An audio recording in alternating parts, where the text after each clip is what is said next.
Claudius was Roman emperor from 41 to 54. A member of the Julio-Claudian dynasty, he was the son of Drusus and Antonia Minor. He was born at Lugdunum in Gaul, the first Roman emperor to be born outside Italy, because he was afflicted with a limp and slight deafness due to sickness at a young age. His family ostracized him and excluded him from public office until his consulship, shared with his nephew Caligula in 37. Claudius's infirmity probably saved him from the fate of many other nobles during the purges of Tiberius and Caligula's reigns. Potential enemies did not see him as a serious threat. His survival led to his being declared emperor by the Praetorian Guard after Caligula's assassination, at which point he was the last man of his family. Despite his lack of experience, Claudius proved to be an able and efficient administrator. He was also an ambitious builder, constructing many new roads, aqueducts, and canals across the empire. During his reign, the empire began the conquest of Britain. Having a personal interest in law, he presided at public trials, and issued up to 20 edicts a day. He was seen as vulnerable throughout his reign, particularly by elements of the nobility. Claudius was constantly forced to shore up his position. This resulted in the deaths of many senators. These events damaged his reputation among the ancient writers, though more recent historians have revised this opinion. Many authors contend that he was murdered by his own wife. After his death in 54 AD, his grandnephew and adopted son Nero succeeded him as emperor. He was a descendant of the Octavia Ruffi, Julius Caesaris, and the Claudii Neronici. He was a great-nephew of Augustus through his full sister Octavia Minor, a nephew of Tiberius through his father Drusus, Tiberius's brother and uncle of Caligula, and finally a great-uncle of Nero through Caligula's father and Nero's grandfather Germanicus, his brother. Family and early life. Claudius was born on the 1st of August 10 BC at the sanctuary of the Three Gauls in what is now Lyon, France. He had two older siblings, Germanicus and Livilla. His mother, Antonia, may have had two other children who died young. His maternal grandparents were Mark Antony and Octavia Minor, Augustus's sister, and he was therefore the great-great-grandnephew of Gaius Julius Caesar. His paternal grandparents were Livia, Augustus's third wife, and Tiberius Claudius Nero.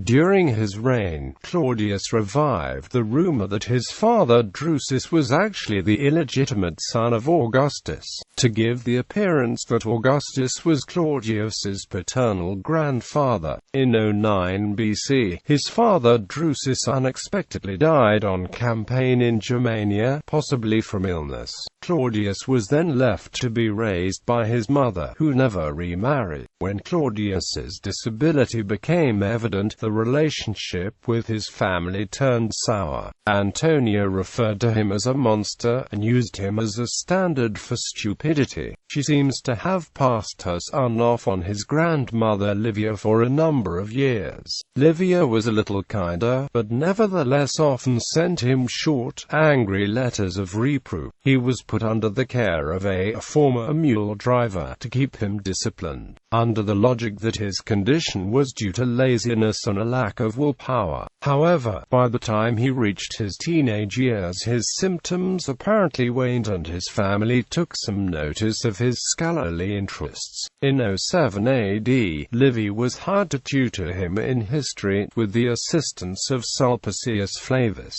He spent a lot of his time with the latter, and the philosopher Athenodorus. Augustus, according to a letter, was surprised at the clarity of Claudius's oratory. Expectations about his future began to increase.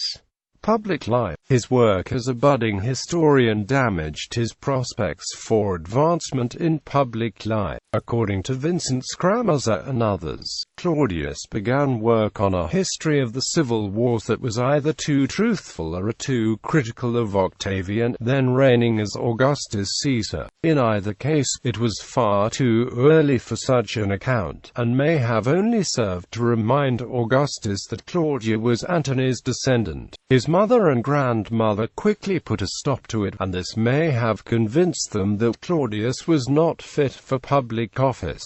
He could not be trusted to toe the existing party line. When he returned to the narrative later in life, Claudius skipped over the wars of the Second Triumvirate altogether, but the damage was done, and his family pushed him to the background. When the Arch of Pavia was erected to honor the imperial clan in 08 BC, Claudius's name was inscribed on the edge, past the deceased princes, Gaius and Lucius, and Germanicus's children. There is some speculation that the inscription was added by Claudius himself decades later, and that he originally did not appear at all. When Augustus died in 14 AD, Claudius, then 23, appealed to his uncle Tiberius to allow him to begin the cursus honorum. Tiberius, the new emperor, responded by granting Claudius consular ornaments.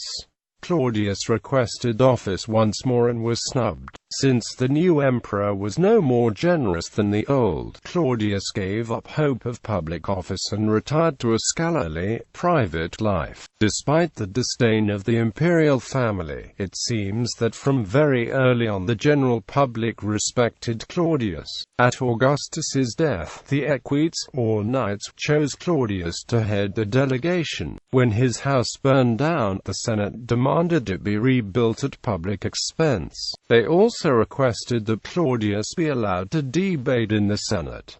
Tiberius turned down both motions, but the sentiment remained. During the period immediately after the death of Tiberius's son, Drusus, Claudius was pushed by some quarters as a potential heir. This again suggests the political nature of his exclusion from public life. However, as this was also the period during which the power and terror of the commander of the Praetorian Guard, Sasianus, was at its peak, Claudius chose to downplay this possibility.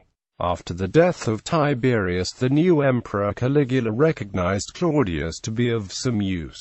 He appointed Claudius his co-consul in 37 in order to emphasize the memory of Caligula's deceased father Germanicus. Despite this, Caligula relentlessly tormented his uncle, playing practical jokes, charging him enormous sums of money, humiliating him before the Senate, and the like. According to Cassius Dio, Claudius became very sickly and thin by the end of Caligula's reign, most likely due to stress. A possible surviving portrait of Claudius from this period may support this.